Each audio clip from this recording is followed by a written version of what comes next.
Good morning students, welcome to eSuvidya. Hope you all are fine and safe. Students, in the previous class we have completed the chapter The Origin of Words.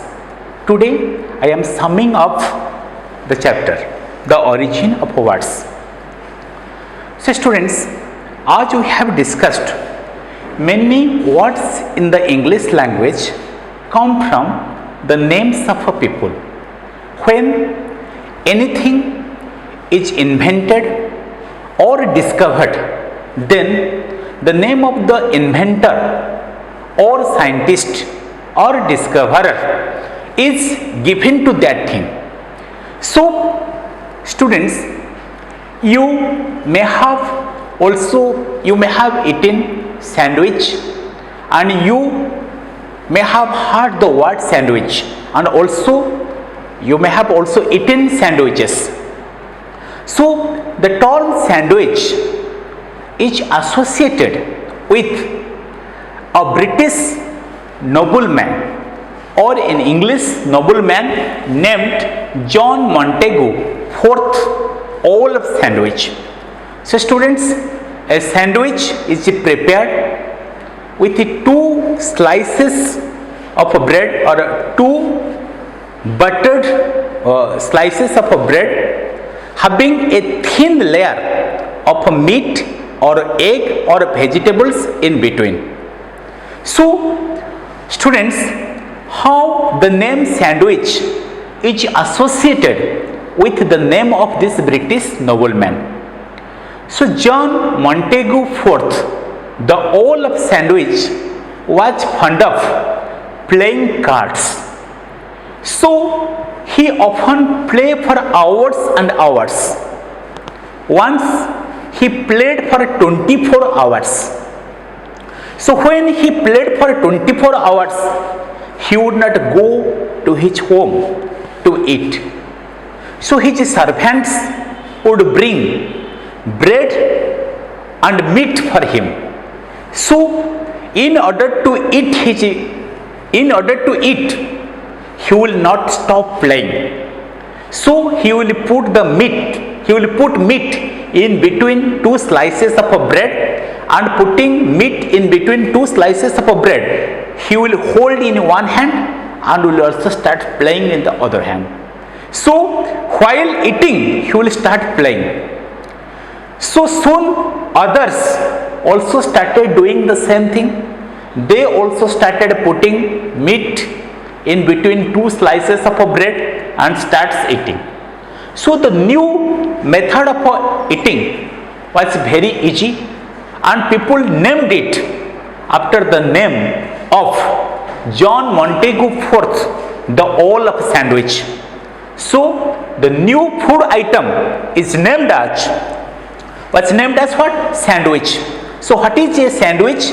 A sandwich prepared with two slices of buttered bread having a thin layer of meat or egg or vegetables in between. So this is how the word sandwich came into existence, and it is associated with the British nobleman John Montagu IV, Earl of Sandwich. Then we will see how the word boycott came into existence, or what is the origin of the word boycott. So students, during our freedom movement, Mahatma Gandhi asked the Indians, or asked our people, to boycott British goods. So to boycott something means not to buy that thing and not to use that thing. And to boycott a person means to cut off all types of dealings with that person, not to work with that person, not to provide any assistance or help to that person. So during our freedom movement, Mahatma Gandhi asked the citizens, or asked our people, to boycott British goods and to use Swadeshi products, or Swadeshi goods, the goods that are manufactured or produced in our country. So let us see how the word boycott came into existence, or how, or what is the origin of the word boycott? The word boycott was used for the first time in Ireland. So it is associated with an Irish landlord named Captain Charles C. Boycott. So as we have discussed, a landlord is a person who owns land and gives the land to the tenants to cultivate. So who are the tenants? Tenants are those people who are not the owners of land. They take the land from the landlord and they pay rent for cultivation, or in order to cultivate that land they pay the rent to the landlord. And what is rent?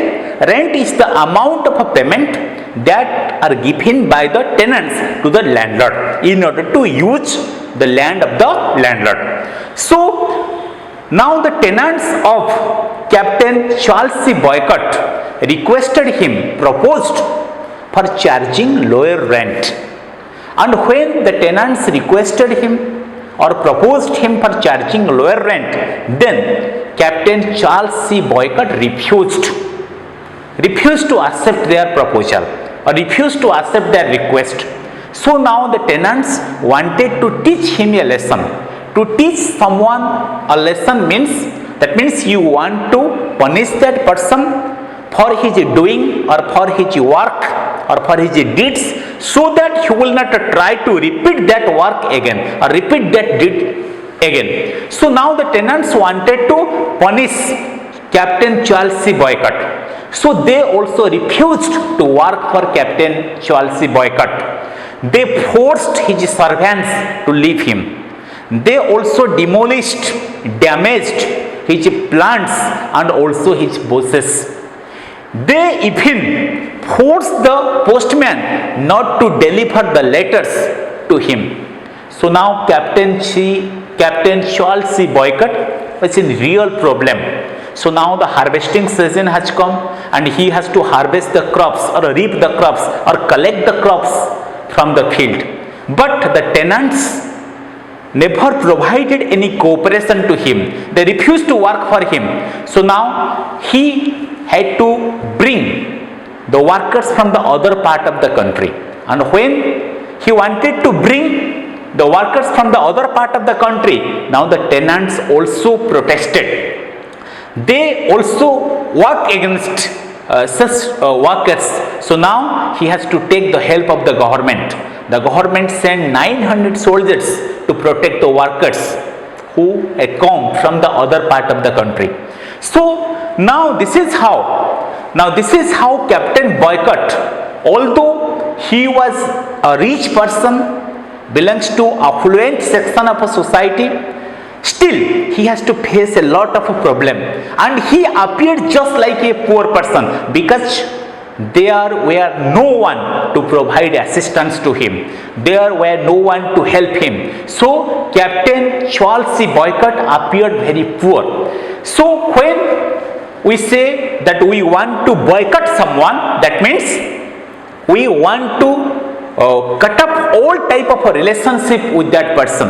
We don't want to work with this person and we don't want to provide any assistance to this person. And when we talk about boycotting something, means we do not want to buy that thing or we do not want to use that thing. So this is how the word boycott is associated with Captain Charles C. Boycott, and its origin is related to Captain Charles C. Boycott, an Irish landlord.